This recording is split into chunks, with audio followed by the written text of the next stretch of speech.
Hey there folks, Santee at the Arizona Ghostwriters here. Some things they had in the Old West that might surprise you. Hey, don't knock it down, all right? Look but don't touch. Okay.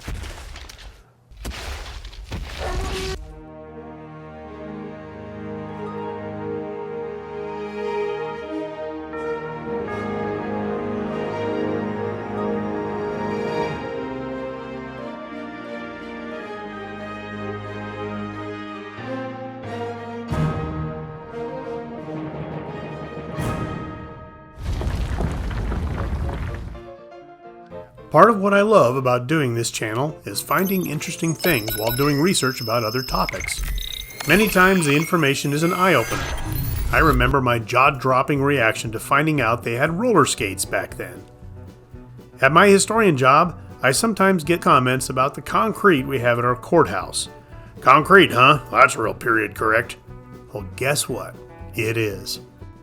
I like to see their eyes widen when I tell them the domed roof at the Pantheon is made of concrete and dates back to the Roman Empire. Hail Caesar! Hail!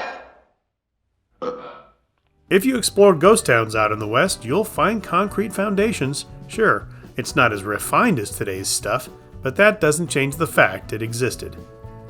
Plywood is another building material that shocks folks. Yeah, it was introduced to America in 1865.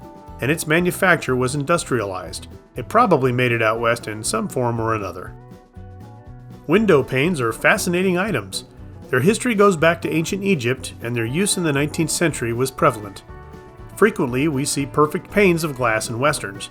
In some, we see very warped glass. On the true frontier, they probably had a mix of both. Although glass panes were also industrialized, some still showed imperfections which caused mild distortion well into the 20th century. By 1800, steam engines used a sanding method which polished out much of those irregularities. It might surprise you to know screens were also around. Yeah, in 1895 this Sacramento paper has them for as low as 29 cents. Sergeant, see that poor Bill is underground before dark. Yes, sir. Flies are getting bad. Yes, sir.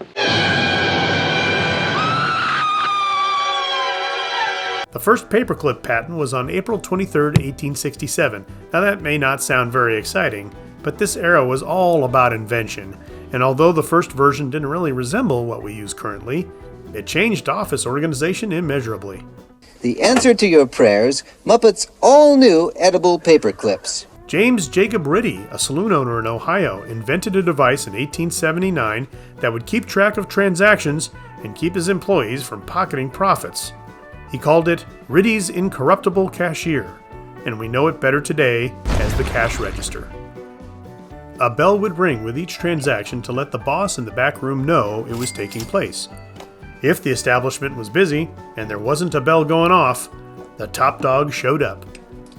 With so many saloons out west, this certainly was an imperative item to have.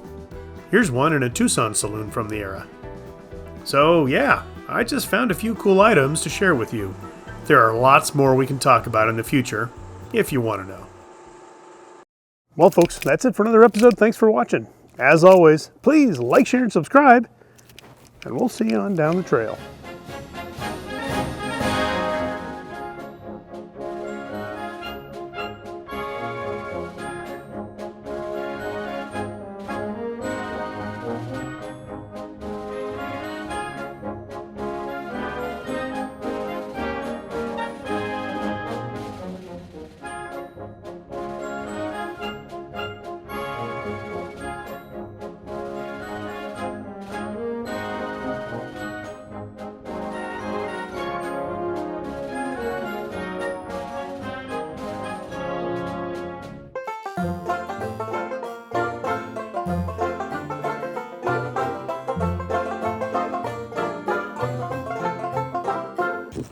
Come on.